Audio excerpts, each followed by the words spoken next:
best-selling books in the 1970s and the 80s and 90s, and these were about discoveries in different branches of science. First physics, and then chaos theory, and then complexity studies.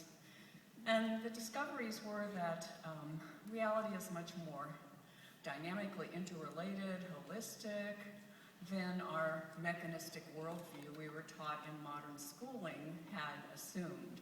It's not a matter of everything being separative, discrete entities that maybe get together once in a while, be in relationship or not. That's not the way it works. So the point of those books was this new knowledge is now going to flow out from the sciences into society and cause a big, grand, holistic makeover of everything. But as you can look around and see, our institutions did not have a big makeover. And I think looking back, maybe those discoveries were too abstract for most people to pay attention to and relate to. Obviously, the one example of a partial success was in alternative medicine, then called complementary medicine and now integrative medicine.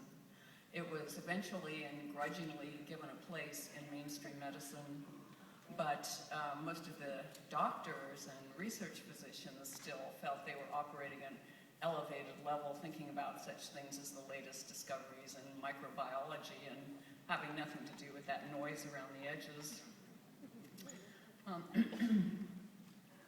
So about 10 years ago, I actually started wondering if I might not see this shift off the mechanistic worldview onto a holistic relational worldview in my own lifetime. I thought, well, it's going to happen, but maybe it's going to take a lot longer than we thought.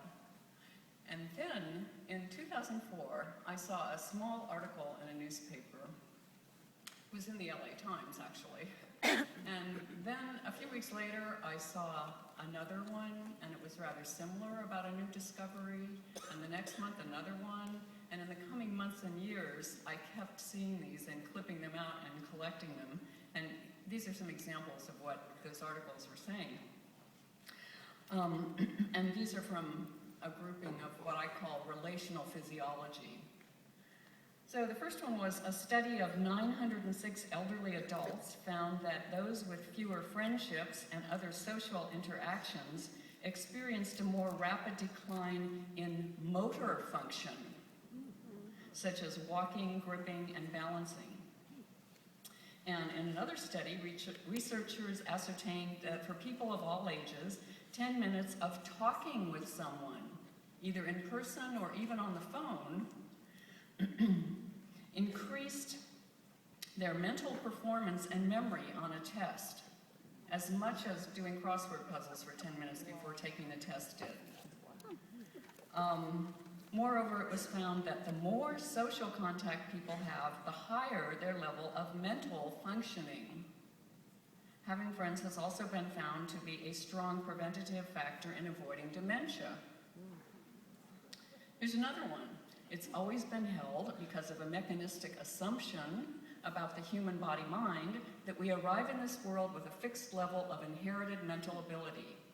That assumption is being overthrown by several recent studies which have found that our IQ is not solely a matter of what sort of brain we're born with, because numerous relational factors in infancy and throughout childhood affect the formation of an adult's IQ level.